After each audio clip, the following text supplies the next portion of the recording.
HBO's Succession provides a number of fascinating economic lessons that I've been going through in this series of videos that I've made. If you haven't seen any of the others, you can check them out in the description. I'll have links to all of them. This video, I'm going to do something a little bit different, not talk about any one specific example that comes up in the series, or one specific economic concept that we learn about, but how the Roys are portrayed, their stunning wealth, and we're going to look a little bit at wealth statistics in the USA and how people come into their wealth. So my name is Matt Rosu. I'm Dean of the Sigmund Weiss School of Business at Susquehanna University. I'm also a professor of economics here. I'm going to look at some background images of Succession while I talk that really just shows the stunning lifestyle that the Roys live in.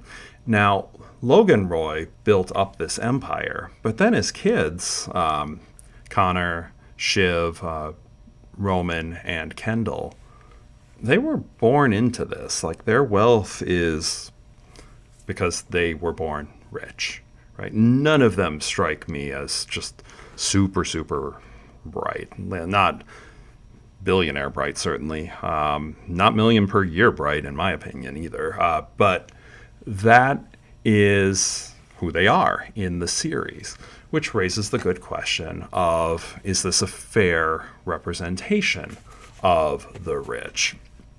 And it's an interesting question that's really important, because if people have the assumption that those who have a lot of money are wealthy because they inherited it, they did not earn it, they did not do something to create the wealth themselves, that gives a different impression of what policies should be in some ways. If somebody worked really hard and that's how they accumulated $1 million+ net worth versus somebody who just inherited $1 million+ net worth, one is, in my opinion, right, somebody took actions, worked very hard, and the other is a little bit of luck on who somebody was born into. What we do about it, well, that's a normative question, right? That's up for debate. People can decide. But the facts on who is wealthy and why, that can be really important for informing the opinions people will come up with on what to do. So, how many people who are wealthy have inherited most of their wealth? Well, the first question is to define what is wealthy. I always think a good initial baseline for talking about wealthy is net millionaires, people who have a net worth of over $1 million. So a net worth means you would sum up all the assets the individual has. This could include equity in a home, retirement accounts, checking accounts, any other items that have significant amounts of value. What are the total amount of the assets? Subtract the total amount of liabilities, so the total debt that they owe, and you would have an amount. If that's over $1 million, right, the person has a net worth of over $1 million. The statistics on this are pretty fascinating, and Chris Hogan and Dave Ramsey and the Ramsey Network really did a big in-depth study on this. And what they found is, of millionaires, 79%, almost 80%, inherited nothing, literally zero. And that would indicate, okay, well, 20% of millionaires did inherit something. Well, it's still a small percentage. However, that's a little bit distorted even still, because of that 20%, many either inherited their money after they already became a millionaire, or they inherited a small amount. So if you've inherited, say, $5,000 and you're a millionaire, okay, the $5,000 wasn't the key aspect to get you over that hump. What they find is over 90% of millionaires didn't inherit enough wealth to become a millionaire. And it's kind of a statistic that, one, is surprising for a lot of people, and two, I think is actually really uplifting. That if you think about being in the U.S., the people who have over $1 million, 90% of them, this wasn't an inheritance. This was the American dream. Work hard, save, invest, live below your means, and you end up with a net worth of over $1 million. Now, it's a fair argument to say, is $1 million really wealthy? I think it's a fair question. You could argue what the amount would be. But if you're up to $1 million, you're doing something right. And $1 million net worth actually can get you a long way, especially if supplemented with Social Security and a retirement. You should be able to live okay, at least in most areas of the country.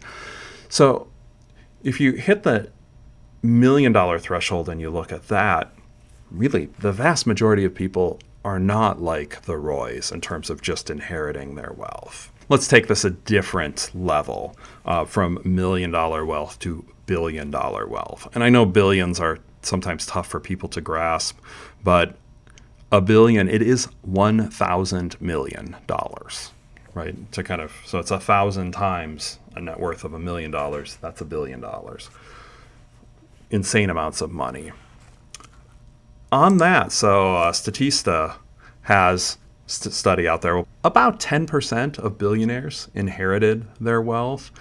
And then another portion, looks like about a third, it came from a mix of, as they say, self-made and inherited wealth. So there's certainly a head start on the amount of wealth that came in, but wasn't enough to get to the $1 billion point. Whereas close to 2/3 of billionaires, it was indeed self-made in terms of not inheriting significant amounts of money.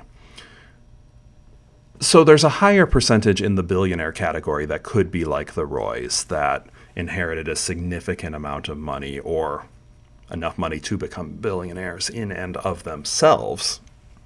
But even among billionaires, a solid majority of billionaires, they got there because they added value to society. They created products or services that the public wanted and received the windfall profits and made themselves a fortune. Now, in terms of policy, once again, you could debate over what you do about somebody who's got a net worth over $1 million or $10 million or $1 billion.